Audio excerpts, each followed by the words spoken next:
राजा बलि के वचन धर्म भाव से भरे, बड़े मधुर थे। उन्हें सुनकर भगवान वामन प्रसन्न मुद्रा में अभिनंदन करते हुए कहा,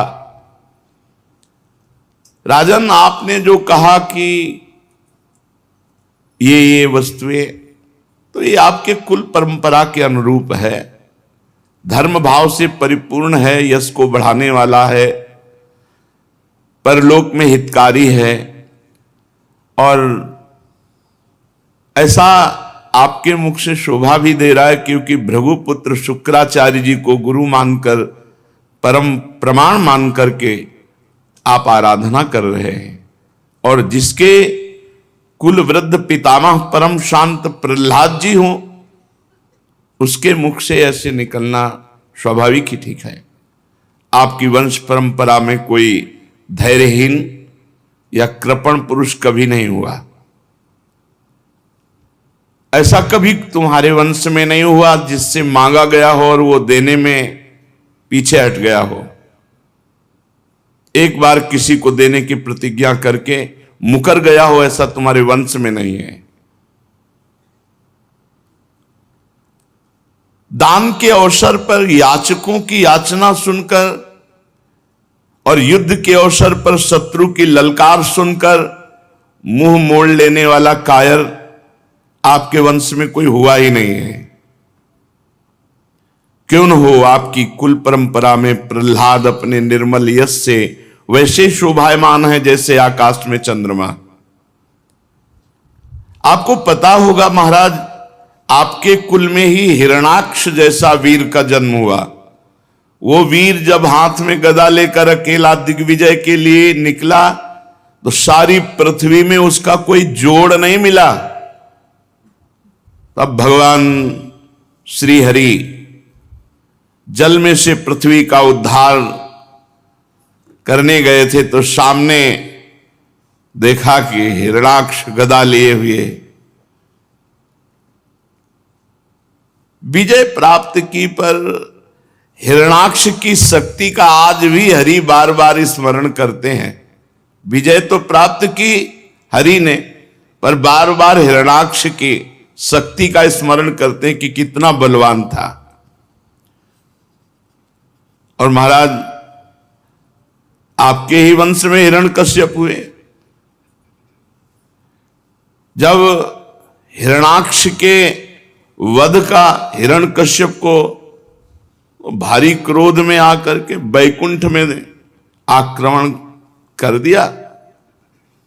सोचो, बैकुंठ में आक्रमण कर दिया।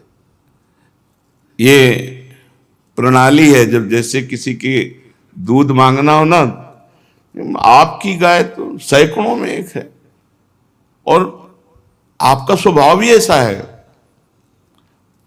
ऐसा स्वभाव नहीं देखा गया जैसा, मतलब उसको इतना बढ़ा के, उसको इतना पुष्ट करके, आपके वंश में कोई ऐसा हुआ ही नहीं जो एक बार कह दे देंगे और फिर मुकर जाए। पूरा पुष्ट पक्का भगवान कर रहे हैं। अब देखो, है तो बलवान हिरण्यकश्यप, लेकिन है तो बहिर्मुख ना। उसने भगवान पर आक्रमण करना चाहा, भगवान उसके हृदय में बैठ गए। वो बहिर्मुख बाहर घूमता रहा, वो भगवान उसके हृदय में रहे, वो जान नहीं पाया। महाराज बलि, आपके वंश में एक से एक राजन, आपके पिता विरोचन बड़े ब्राह्मण भक्त थे। यहां तक कि उनके शत्रु देवता ने ब्राह्मणों का वेश बनाकर उनसे उनकी आयु का दान मांगा, और उन्होंने ब्राह्मणों के छल को जानते हुए भी अपनी आयु दे डाली।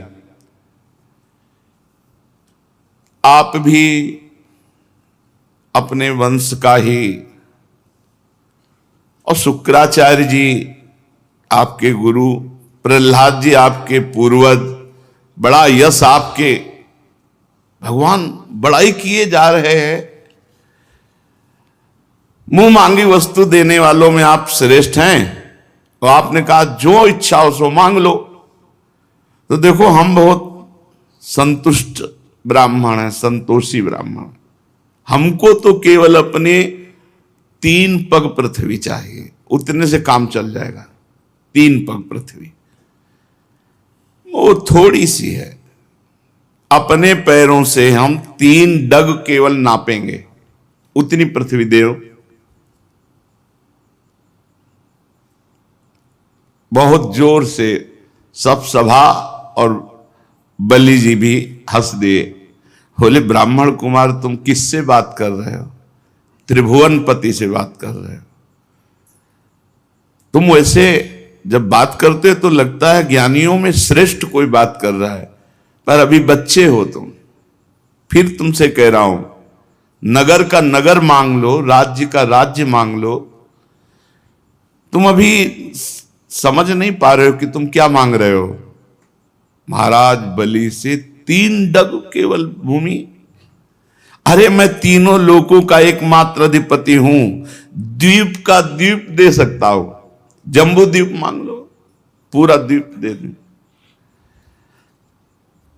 मैं बहुत प्रसन्न हूं और तुम मुझसे 3 डग भूमि केवल। ब्रह्मचारी, मेरा एक स्वभाव है, मेरे यहां जो मांगने आ गया उसको कभी जीवन में दूसरी जगह मांगना ना पड़े, इतना मांग लो। भगवान ने कहा राजन, अगर असंतोष हो जाए तो ये पूरा विश्व ब्रह्मांड एक आदमी को दे दिया जाए तो भी तृप्त नहीं होगा, और संतोष हो जाए तो थोड़े में भी आनंद रहता है। देखो हम हैं संतोषी, आपको देना है तो 3 पग भूमि केवल, बस, मुझे और कुछ नहीं। मैं संतुष्ट हूं 3 पग पृथ्वी में।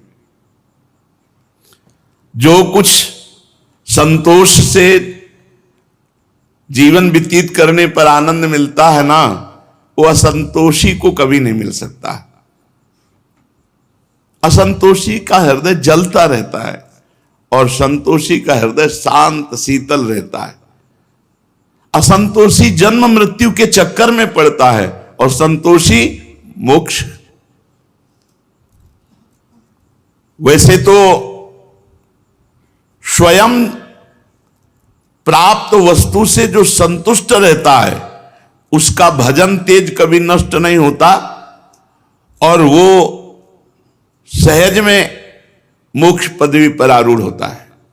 कोई इच्छा नहीं, आकाश वृत्ति से स्वयं जो आए उसी से, न मांगना न कोई उपाय करना। पर हम आए हैं तुम्हारे यहां मांगने, इसीलिए मैं अपनी बात पे डटा हूं कि केवल 3 पग भूमि का आप दान कीजिए।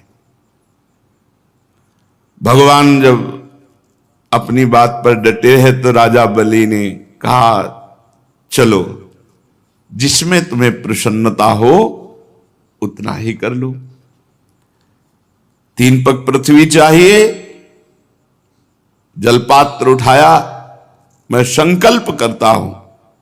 शुक्राचार्य जी सब कुछ जान गए कि अरे वामन रूप में तो स्वयं भगवान है और राजा बलि को त्रिभुवन से, जो त्रिभुवनपति पद है उससे हटाने की ये लीला है।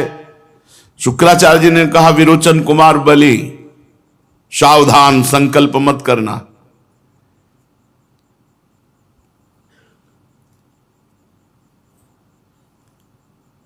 ये स्वयं अविनाशी भगवान श्री हरि हैं। ये बड़े छलिया हैं, ये अपने शरणागत देवताओं का काम बनाने के लिए तुम्हारे सामने मीठी मीठी बातें कर रहे हैं। मैंने ध्यान के द्वारा देख लिया, अदिति देव माता ने आराधना की और उनके गर्भ से अवतीर्ण हुए हैं। महान अनर्थ हो जाएगा अगर 3 पग पृथ्वी का दान देने का संकल्प कर लिया, और ये आप पर ही नहीं संपूर्ण दैत्यों पर अन्याय होगा, और मैं बिल्कुल इसे ठीक नहीं मानता हूं। ये ब्रह्मचारी बनकर बैठे हुए जानते हो, तुम्हारा राज्य, ऐश्वर्य, लक्ष्मी, तेज, विश्व विख्यात कीर्ति सब कुछ एक क्षण में अपहरण करके इंद्र को दे देंगे। अरे ये विश्वात्मा है, तुम 3 पग भी नहीं पूरे कर पाओगे। मूर्ख, जब अपना सर्वस्व छिन जाएगा तो तेरे परिवार का, तेरे राज्य का कैसे जीवन निर्वाह होगा। अरे ये विश्व व्यापक है, इनको ऐसा मत देख कि ये छोटे से बामन भगवान बैठे हुए। ये विश्व व्यापक विश्वात्मा है, इनका विशाल शरीर इसमें छुपा हुआ है। वो जैसे कितना बड़ा नहीं होता नपना है, वो छोटा है, वो जब बड़ा हो कितना लंबा होता है। तो भगवान छोटे से रूप में, जब शुक्राचार्य, मैं जानता हूं इनको, मैं इनको जानता हूं, शुक्राचार्य जी के, मैं इनको जानता हूं। तुम तीसरा पग पूरा नहीं कर सकते। जब पूरा ना कर पाओगे तब तुम्हारी दुर्दशा हो जाएगी। प्रतिज्ञा पूरी ना करने का तुम्हें पाप लगेगा और तुम नरक जाओगे। इसलिए तुम्हें संकल्प करना ही नहीं है, मेरी आज्ञा है। विद्वान पुरुष उस दान की प्रशंसा नहीं करते जिसके बाद जीवन निर्वाह के लिए कुछ बचे ही नहीं। जिसका जीवन निर्वाह ठीक ठीक चलता है वही संसार में दान, यज्ञ, तपस्या और परोपकार के कर्म कर सकता है। धन के 5 हिस्से लगाने चाहिए। एक हिस्सा धर्म के लिए, गुप्त, कोई जाने ही नहीं तो धर्म माना जाएगा। और एक हिस्सा यश के लिए, जो सब जाने कि हां इतना दान किया। और एक हिस्सा जिससे धन आ रहा है उस धन की अभिवृद्धि के लिए, बढ़ाने के लिए। और एक हिस्सा अपने परिवार के भोग के लिए। और एक हिस्सा आए हुए अतिथि, स्वजन, रिश्तेदार, नातेदार, पशु पक्षी, इनकी सेवा के लिए। जो अपने धन के 5 हिस्से करता है वो इस लोक और परलोक में दोनों जगह सुख पाता है। असुर शिरोमणे, यदि तुम्हें यह चिंता हो कि तुम्हारी प्रतिज्ञा टूट जाएगी तो मैं इस विषय में तुम्हें कुछ ऋग्वेद की श्रुतियों का आश्रय सुनाता हूं। श्रुति कहती है किसी को कुछ देने की बात स्वीकार कर लेना सत्य है, और नकार जाना अर्थात अस्वीकार कर देना असत्य है। पर यह शरीर एक वृक्ष है, सत्य इसका फल फूल है। और जब वृक्ष न रहे तो फल फूल क्या करेंगे। इसलिए नकार जाना, अपनी वस्तु दूसरे को न देना, दूसरे शब्दों में अपने लिए भोग के लिए संग्रह बचाए रखना, इस शरीर रूपी वृक्ष का मूल है। इसलिए इतना उचित है कि ना कर दो, नहीं दे पाएंगे। शुक्राचार्य जी अपने शिष्य को नीति का वर्णन, प्रीति का नहीं वर्णन कर रहे। हां मैं दूंगा, ये वाक्य ही धन को दूर कर हटाने वाला है, इसलिए कह दो नहीं दूंगा। याचकों को सब कुछ दे देना, स्वीकार कर लेना ही थोड़ी ठीक होता है। इसके विपरीत विचार पूर्वक कुछ थोड़ा लेने वाला हो तो दे दे, चलो भाई हमारा परिवार भी पालेगा, तुम्हारा भी काम चल जाएगा। लेकिन यहां बिल्कुल ठीक नहीं, यहां तो अस्वीकार ही करो, बिल्कुल नहीं देना, नहीं देना, 3 पग पृथ्वी भी नहीं देना। तुम्हें लग रहा हो कि झूठ बोल दिया, तो देखो यहां झूठ बोलने में पाप नहीं लगता। जब अपनी स्त्री को प्रसन्न करने के लिए, तो झूठ बोलने में कोई बात नहीं। शुक्राचार्य जी महाराज प्रमाण दे रहे हैं। और हास परिहास में बोला गया झूठ, किसी के प्राण बचाने में बोला गया झूठ, और किसी जीवन रक्षा, प्राण संकट, गौ ब्राह्मण, इनके हित में बोला गया, ये पापकारी नहीं होता है। अपनी स्त्री को प्रसन्न करने के लिए बोला गया, हास परिहास में बोला गया, और किसी की आजीविका जा रही है और आप झूठ बोल दो बच जाएगी, तो आप झूठ बोल दो, वो सत्य का फल मिलेगा आपको। किसी के प्राण जा रहे हैं और आपके झूठ बोलने से बच जाते हैं तो आप झूठ बोल दो, उसके प्राण बच जाएंगे। गौ ब्राह्मण के हितकर में अगर आप झूठ बोल देते हैं तो वो सत्य के समान होगा। किसी की निंदा होने जा रही है, उसका बेचारे का सर्व यश क्षीण हो जाएगा, झूठ बोल दो बच जाएगा।